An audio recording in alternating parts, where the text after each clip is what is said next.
Bismillahirrahmanirrahim. Assalamualaikum warahmatullahi wabarakatuh. Alhamdulillahirabbil alamin wassalatu wassalamu ala Rasulillah wa ala alihi wa sahbihi wa man wala amma ba'du. Teman-teman yang dirahmati oleh Allah Subhanahu wa taala, kembali kita mengkaji kitab Ilmu Al-Mawaris atau Ilmu Al-Faraid yang ditulis oleh Syekh Dr. Khalid Mahmud Al-Juhani, guru kami saat di Mesir, dan alhamdulillah Allah telah mengizinkan saya untuk bisa mengambil ilmu ini langsung dari beliau dan mendapatkan izin untuk mensyarah dan menerjemahkan buku-buku yang ditulis oleh beliau. Nah, seperti yang sudah kita sampaikan, kita masih pada pelajaran ilmu al-mawaris, dan pertemuan kali ini kita akan membahas tentang nasab gitu teman-teman ya. Membahas tentang nasab. Siapa saja yang termasuk golongan keluarga mayit gitu ya, nasab mayit yang mendapatkan warisan, dan siapa saja yang tidak mendapatkan warisan dari jalur nasabnya. Dan sebelumnya sudah kita bahaskan 3 sebab seseorang bisa mendapatkan harta warisan dari si mayit. Yang pertama nasab gitu ya. Yang kedua karena sebab pernikahan.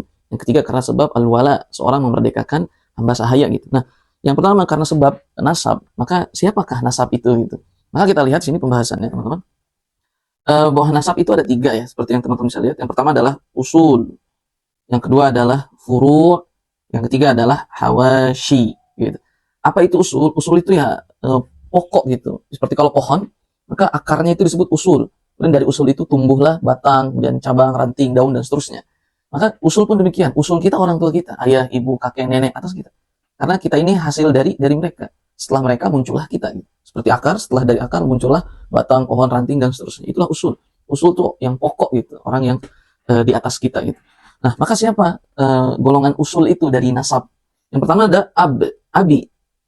Ab atau abi artinya ayah si mayit, ayah kita. Ayah kita mendapatkan warisan dari kita tuh. Kemudian abu ab, ayahnya ayah kita gitu. Maksudnya siapa? Kita punya ayah kita dapat warisan. Nah, ayahnya ayah kita dapat warisan, kakek kita dari ayah kita, misalnya nama ayah kita namanya Muhammad. Kemudian kakek kita dari ayah itu namanya Abdullah. Gitu. Maka Abdullah itu mendapatkan warisan dari kita. Kemudian abu abi ab. Siapa dia? Misalnya contoh di sini mayit. Mayit memiliki ayah, namanya Abdullah, gitu ya. Kemudian Abdullah ini memiliki ayah, namanya Muhammad, gitu. Dan Muhammad ini memiliki ayah, namanya misalnya Zaid. Maka Zaid itu adalah buyutnya mayit, gitu ya, dari jalur ayah, gitu. Jadi si mayit punya ayah, gitu. Kemudian ayahnya si mayit itu punya ayah lagi, dapat warisan, gitu ya. Dan ayahnya kakek mayit dari jalur ayah, yang mendapatkan warisan. Abu abi ab. Oke teman-teman, hafal saja yang pertama ab, kemudian ab, kemudian yang ketiga ab, dan ke atas terusnya jika ada gitu teman-teman. Nah, mereka termasuk golongan usul dari golongan laki-laki gitu. Yang kedua ada itu ibu. Adalah ibu kita dapat warisan dari kita, nasab, golongan usul. Siapa lagi? Ibunya ibu kita. Ibu kita namanya Khadijah. Kemudian ibu kita Khadijah punya ibu namanya Hafsah. Maka Hafsah itu mendapatkan warisan dari sebabnya nasab golongan usul gitu. Jadi dia adalah nenek saya dari jalur ibu gitu ya. Nah, kemudian ummi ab, nenek saya dari jalur ayah gitu. Jadi nenek saya dari jalur ibu dapat warisan dari saya golongan usul, dan nenek saya dari jalur ayah juga dapat warisan dari saya kalau saya wafat gitu. Kemudian golongan yang ketiga, golongan yang keempat ummi. Jadi maksudnya adalah si mayit. Si mayit memiliki ibu. Kemudian si ibu mayit itu memiliki ibu lagi. Dan ibunya itu memiliki ibu lagi gitu. Berarti dia siapa? Buyutnya si mayit gitu. Ibunya nenek mayit dari jalur ibunya si mayit gitu. Jadi si mayit punya ibu, ibunya punya ibu lagi. Nah, itulah yang dimaksud dengan ummi gitu. Dan mereka dia dapat warisan dari kita gitu. Kemudian yang berikutnya ab. Maksudnya adalah si mayit memiliki ayah, kan gitu. Kemudian ayahnya memiliki ibu. Kemudian ibunya itu memiliki ibu. Nah, ibu yang di sinilah yang dimaksud ummi ab gitu. Dia mendapatkan warisan. Tadi kan buyut kita dari ibu gitu. Kalau ini buyut kita dari ayah gitu. Kemudian terakhir ummi abu ab. Maksudnya adalah si mayit memiliki ayah. Nah, ayahnya itu memiliki ayah lagi. Gitu kan di atasnya. Dan si ayahnya itu memiliki ibu. Ya, jadi ummi abi ab itu adalah buyut tapi dari jalur ayah tadi. Ummi ab. Jadi buyut itu nasabnya ke si mayit, buyut itu menasabnya ke si mayit melalui kakeknya si mayit dari jalur ayah gitu. Jadi ini mah adalah ibu kakeknya si mayit dari jalur ayah. Gitu. Kalau yang di atasnya tadi, ini yang ini nih, yang ini, itu adalah ibu dari neneknya si mayit dari jalur ayah. Itu cara membacanya gitu. Jadi teman-teman dihafalin saja. Misalnya ummi kemudian kedua ummi ab, gitu ya. Kemudian ab, kemudian ab. Nah itu ada rumus untuk menghafal gitu. Dan nanti gampang saat ada orang yang bertanya, saya punya nenek gini-gini, tinggal teman-teman lihat catatan ini. Dia termasuk siapa nih? Dia termasuk ummi ab kah? Atau ab kah? Atau ab, dan seterusnya. Yang jelas dengan catatan ini kita bisa langsung melihat ada orang yang meminta, nenek saya ada sekian, berapa warisannya, dilihat neneknya yang mana nih gitu, kakeknya yang mana. Jelas ini adalah golongan usul yang mendapatkan warisan dari sebab nasab mayit gitu. Nah, cuma di sini ada catatan yang tidak dapat dari usul. Siapa mereka yang tidak dapat dari usul? Yang pertama adalah abu ayahnya ibu. Maksudnya apa? Misalnya di sini mayit. Ini mayit nih teman-teman. Dia kan punya ibu, gitu ya. Nah, ibunya si mayit punya ayah. Berarti kan dia ada ayahnya itu kakeknya si mayit dari ibu. Nah, dia tidak dapat. Kakek mayit dari jalur ibu, gitu ya. Si mayit punya ibu. Ibunya mayit punya ayah. Nah, kakeknya si mayit dari jalur ibu kan itu ya. Nah, dia tidak mendapatkan warisan. Dari golongan usul yang tidak dapat warisan ada dua. Dari kakeknya si mayit, gitu ya, dari jalur ibu. Dan yang kedua, nah, ibunya kakeknya si mayit dari jalur ibu tadi. Ummi abu Misalnya si mayit punya ibu. Tidak, ibunya si mayit punya ayah. Nah, ayahnya si mayit punya ibu. Nah, ibu inilah yang tidak mendapatkan jatah warisan dari si mayit, walaupun dia memiliki nasab dan golongan usul gitu. Nah, itulah orang-orang yang di golongan usul. Mereka-mereka lah yang mendapatkan warisan dari si mayit karena sebab nasab, dan ada dua saja di antara mereka yang tidak mendapatkan warisan dari jalur dari golongan usul itu. Nah, kita masuk ke yang furu. Furu itu keturunan, teman-teman. Furu artinya adalah keturunan gitu. Siapa saja keturunan? Misalnya ibn. Ibn itu anak laki-laki. Bin, anak laki-laki.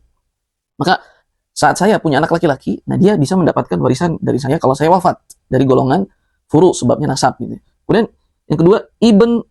Maksudnya apa? Anak laki-laki dari anak laki-laki. Misalnya contoh saya punya anak laki-laki namanya Barbarossa. Nanti Barbarossa, anak saya laki-laki ini punya anak lagi namanya Mufassir. Nah, cucu laki-laki saya itu mendapatkan warisan dari saya karena dia ibn, anak laki-laki dari anak laki-lakinya si mayit. Nah, gitu cara membacanya. Kemudian yang ketiga, ibn itu cicitnya si mayit. Misalnya contoh, mayit di sini memiliki anak laki-laki tadi namanya Barbarossa. Kemudian Barbarossa, anak saya itu punya anak laki-laki lagi namanya Mufassir. Kemudian Mufassir, cucu saya kan itu, dia punya anak lagi laki-laki namanya misalnya Hamzah. Maka si Hamzah itulah yang disebut dengan ibn. Dia cicit saya dari jalur anak laki-laki saya dan anak laki-laki saya itu. Nah, maka itulah yang disebut furu dari golongan laki-laki. Ibn, anak laki-laki mayit, atau ibn, anak laki-laki dari anak laki-laki si mayit, cucu gitu ya, cucu dari anak laki-laki si mayit. Kemudian ibn, cicit dari cucu laki-lakinya si mayit gitu ya, teman-teman. Jadi dihafalnya ibn gitu. Kemudian yang kedua, bintu. Golongan pertama kan tadi ibn dan keturunannya. Dan yang kedua adalah bintu. Bintu itu anak perempuan. Maka saat saya punya anak perempuan namanya Madinah. Anak perempuan saya misalnya nama Madinah. Nama anak perempuan saya Madinah. Maka Madinah itu mendapatkan warisan dari saya karena sebab nasab golongan furu gitu. Nah, pertanyaannya di sini, yang tidak dapat warisan dari furu siapa? Yang tidak, maka di sini sebut jawabannya satu. Keturunan bintu, keturunan anak perempuan saya, keturunan Madinah tadi, anak perempuan saya. Anak laki-lakinya di sini laki-laki maupun perempuan. Anak laki-lakinya cucu saya dari Madinah, laki-laki maupun perempuan itu tidak mendapatkan warisan dari saya kalau saya wafat. Gitu teman-teman. Itulah golongan furu, siapa saja yang mendapatkan warisan dan siapa saja yang tidak mendapatkan warisan. Anak laki-laki saya dapat, keturunannya dapat. Anak perempuan saya dapat, keturunannya nggak dapat gitu. Nah, kemudian golongan Hawashi. Golongan Hawashi adalah keluarga besar kita yang bukan furu' juga bukan usul gitu. Siapa mereka? Yang pertama adalah akhi kandung dan ukhti kandung. Akhi itu saudara laki-laki, ukhti saudara perempuan gitu ya. Akhi saudara laki-laki, kalau ukhti saudara perempuan. Nah, akhi ukhti yang kandung dia termasuk golongan Hawashi gitu. Mau kakak saya atau adik saya yang laki-laki ataupun yang perempuan, dia bisa mendapatkan warisan dari saya karena sebab nasab. Dari golongan Hawashi. Itu yang pertama. Akhi dan ukhti kandung saya. Beserta anak laki-lakinya. Jadi keponakan saya tuh. Ponakan tapi yang laki-laki. Saya punya kakak misalnya, nama kakak saya Mores, misalnya nama kakak saya Mores. Maka anak laki-laki Mas Mores ini kan keponakan saya, namanya Daru misalnya. Maka Daru itu bisa mendapatkan warisan dari saya karena sebab nasab dari golongan Hawashi gitu ya. Nah kemudian setelahnya ada akhi ukhti seayah. Akhi ukhti seayah. Misalnya ayah saya menikah lagi. Kemudian saat menikah dengan istri kedua, maka lahir keturunan laki-laki maupun perempuan, maka dia menjadi saudara saya seayah. Nah, maka dialah yang akan mendapatkan warisan juga gitu ya dari jalur nasab, dari sebab nasab golongan Hawashi. Dan anak laki-lakinya, akhi ukhti kandung serta anak laki-lakinya Hawashi. Yang kedua, akhi ukhti seayah beserta anak laki-lakinya, dan yang ketiga akhi ukhti seibu. Akhi ukhti seibu. Kalau seibu, saya ada seorang ayahnya wafat gitu, ibunya menikah lagi, melahirkan keturunan gitu. Maka saudara akhi ukhti saya seibu, dia mendapatkan keturunan, dan anak-anaknya tidak. Anak-anaknya tidak. Nanti kita akan bahas. Kemudian berikutnya am. Am ini nih, am. Apa itu am? Am kandung. Paman dari jalur ayah. Paman jalur ayah kita. Ayah kita punya kakak atau adik laki-laki. Disebutnya am, bahasa Arabnya am. Itu paman dari ayah, paman laki-laki dari ayah, mau uwa mau mamang gitu ya. Maka dia bisa juga mendapatkan harta waris gitu ya. Dan paman kita seayah pun sama am seayah, dia pun dapat warisan. Am seayah tuh gini, misalnya anak perempuan saya Madinah, ayahnya kan saya. Nah saat saya punya saudara seayah laki-laki, gitu ya, maka dialah paman seayahnya Madinah. Paman seayahnya Madinah. Kalau Madinah wafat, maka paman seayahnya adalah saudara laki-laki saya seayah itu. Nah, dan anak laki-lakinya sepupu kita dari paman kita jalur ayah itu bisa mendapatkan warisan gitu ya. Nah lihat catatannya nih teman-teman. Catatannya adalah jika sudah ada usul tadi, golongan usul atau golongan furu' gitu ya, maka Hawashi menjadi termahjub. Termahjub artinya terhalang. Maka golongan Hawashi tadi yang kita sebutkan, kalau sudah ada golongan usul atau golongan furu' satu saja, maka golongan Hawashi yang tadinya mestinya dapat sisa warisan menjadi tidak dapat sisa, termahjub, terhalang. Itu kaidahnya. Nah kemudian di sini ada yang tidak dapat dari bukan usul, yang tidak dapat dari Hawashi. Yang tidak dapat dari golongan Hawashi siapa saja? Pertama, anak perempuan dari saudara laki-laki kandung saya atau seayah atau seibu. Jadi anak perempuan dari saudara kandung saya, misalnya Mas Mores tadi ya, anak laki-lakinya dapat, Daru, keponakan saya laki-laki. Kalau keponakan saya perempuannya tidak dapat. Baik dari keponakan dari saudara kandung, atau dari saudara seayah, atau dari saudara saya seibu. Yang laki-laki, saudara laki-laki. Dan yang kedua, anak laki-laki seibu. Anak laki-laki saudara saya seibu. Gitu. Saudara saya seibu, anak laki-lakinya tidak dapat. Gitu ya. Kemudian yang ketiga, anak laki-laki atau anak perempuan saudari saya. Saudari kandung, atau saudari seayah, atau saudari seibu. Maka anak laki-laki atau perempuan, kakak saya itu tidak dapat. Saya punya kakak perempuan, atau saya punya adik perempuan. Maka keturunannya itu, laki-laki maupun perempuan, keponakan saya dari kakak perempuan saya, atau adik perempuan saya, itu tidak dapat. Gitu. Kemudian yang keempat, paman seibu. Jadi, ibu saya menikah gitu. Menikah dengan orang lain gitu ya. Kemudian, akhirnya, Madinah gitu. Madinah itu, anak saya Madinah, saudara saya seibu itu menjadi paman seibunya si Madinah, putri saya itu. Kemudian anak perempuan dari am itu tadi siapa? Paman kita dari ayah. Maka sepupu kita itu dari paman kita jalur ayah itu, maka dia tidak dapat anak perempuan, tidak dapat dari kita kalau kita wafat. Kemudian yang tidak dapat lagi ammah, istri am.